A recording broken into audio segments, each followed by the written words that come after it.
दादा नमस्कार. नमस्कार. काय नाव तुमचं? विठ्ठल रंगनाथ जाधव. भागूबाई जाधव आपल्या कोण? आई. आई. हा.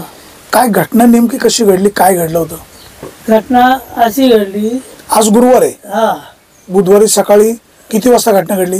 ही 6च्या टायमात घटना घडली. सकाळी 6 वाजता. 6 वाजता. काय घडलं नेमकं?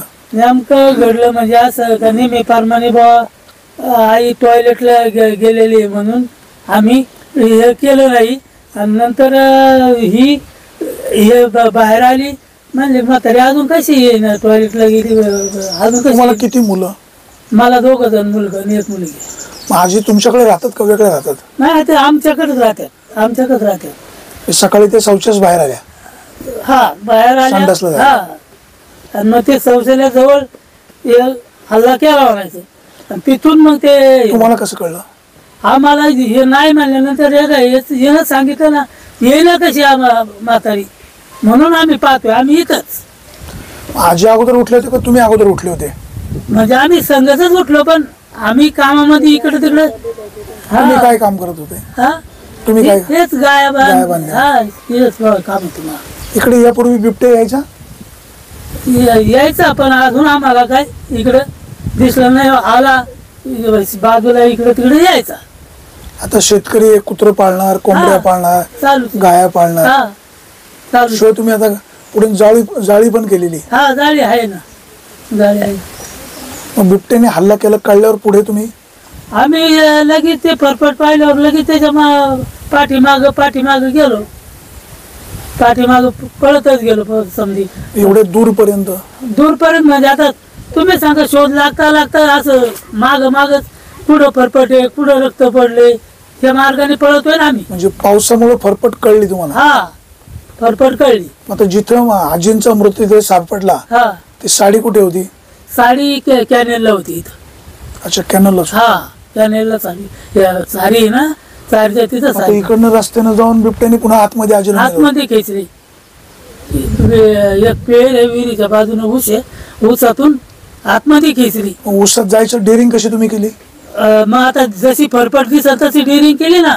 फरफट दिसली ना, इकडून परत खाटावर आलं, त्याच्यातून वाढली. तुम्ही किती जण होते? हा, आम्ही जवळजवळ 5-7 जण होतो. बाया काही, आम्ही पुरुष काही. वन खात्याचे कर्मचारी कधी आले तेव्हा आम्ही फोन केल्याच्या नंतर आले, तेव्हा काय कोणी आलं नाही. आता काल संध्याकाळी आपण अंत्यविधी केला. हा, इथे रास्ता रोको केला. हा, कलेक्टर इकडे काहीतरी बैठक वगैरे घेणार आहेत. हा. तुमची शेतकरी म्हणून काय मागणी? आमचं हेच, हे बंद करावं, नाही तर मग आम्हाला इथून कुठंतरी पाठवा, नाही तर त्याला ठेवा. इथं वाघाला इथं ठेवा, आम्हाला कुठंतरी पाठवा. दररोज जर असं एक माणूस हे बोलायला तर आम्ही करणार काय? त्यांनी आमचा निर्णय करावा बा, आम्हाला तरी कुठंतरी ठेवा, नाही तर मग त्याला तरी कुठंतरी ठेवायचं. म्हणजे शासनाने तुमची व्यवस्था करावी. हा, मग आता बाकीचं काय करायचं? मावशी तुमचं काय नाव? तुम्ही आजीच्या कोण?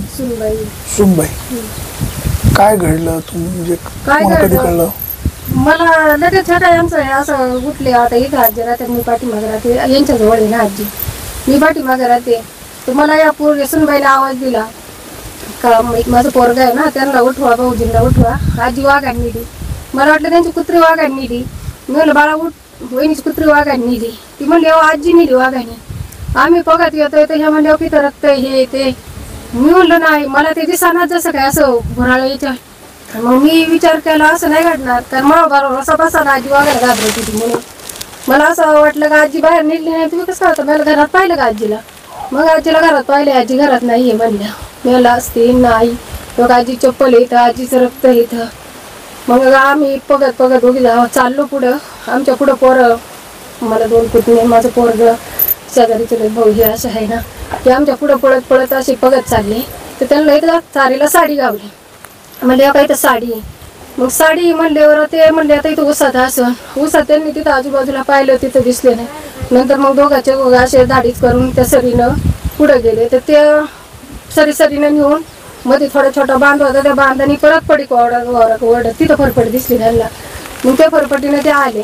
परत पडीक ओढतून बी ओढून ऊसाख नेलं. त्या फरफटीनं ते असे कोण कुठं असे बघत गेले. नंतर धाडीच करायला ते पुढे जायला भीती वाटायला लागली. त्यांना का दोघं असले आपल्याला होती. मग ते थोडे आसरा घ्यायला लागले. मग आता समजा आजूबाजूचे 4-2 असे जमा झाले. मग लागले पाहायला तर त्यांना तिथं ते दिसलं. आता आम्ही तिथं बाय माणूस जावंच तर बापी माणसाने पाहिलं. पण मग आमचं पुढं आम्हाला ते जाऊन देईना, धाडीच व्हायना आमचं बी. मग आम्ही थोडं थिर राहिलो. मग वन अधिकाऱ्यांना फोन केला. ते 1-2 तासाच्या आसपास ते आले. कारण आम्ही गडबडीचे आतमधली बॉडी कोणी पाहिली? आपल्या लोकांनी पाहिली का वन विभाग? आपल्या लोकांनी, आमच्या लोकांनी. तिथे बिबट्या होतो का त्यावेळेस? काय आता नेमकं आम्ही कारण बाई माणसाने आम्ही काही चौकशी केली नाही. बापी माणसांनी ज्यांनी पाहिली त्यांच्या काय आढळलं ते, कारण आम्ही काल चेस धरून याच्यात सुद्धा आम्ही काही चौकशी केली. पण ते जे आधी गेलं तर कोण गेलं तर आम्हाला हे सुद्धा मेन सांगता नाही. बाई आमचं पोरगं गेलं तर का शेजारी पोरगं गेलं तर हे आम्हाला सांगता नाही यायचं. पण आमचीच माणसं होती आधी पाहायला.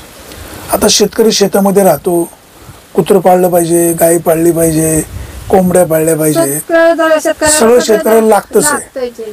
त्याला चारा सुद्धा शेजारी करण्याशिवाय पर्याय नाही.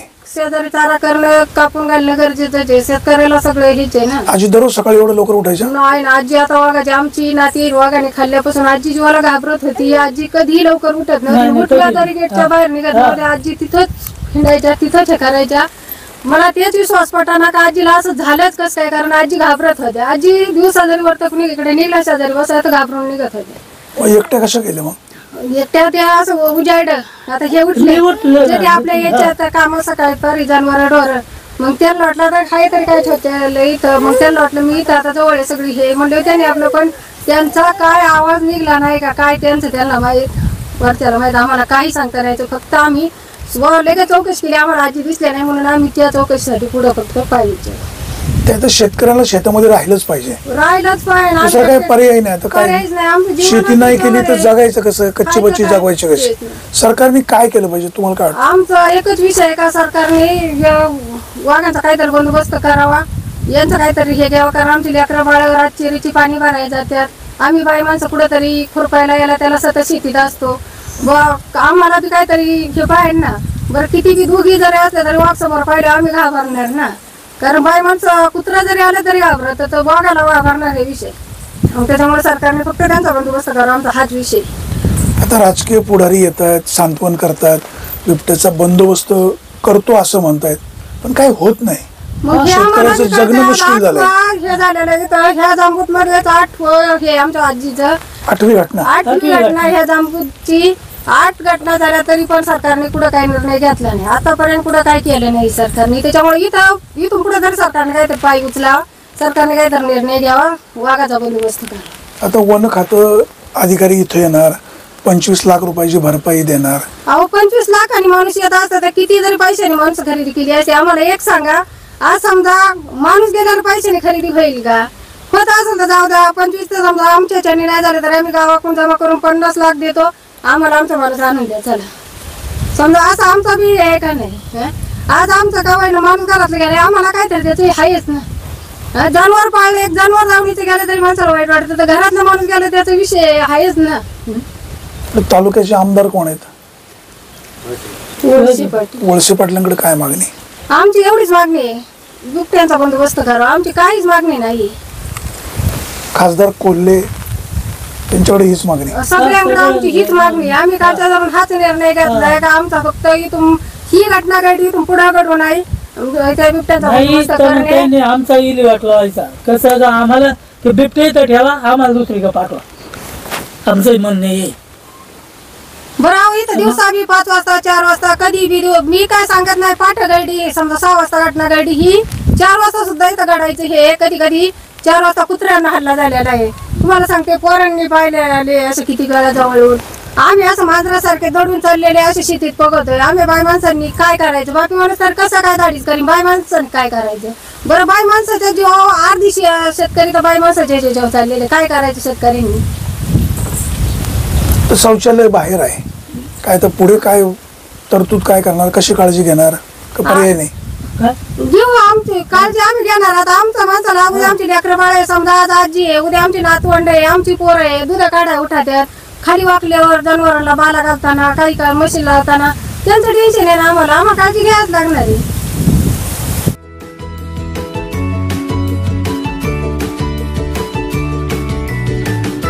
बातम्या शेतीच्या,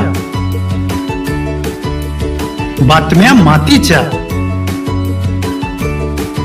बातम्या अन्यायाच्या, गुन्हेगारीच्या,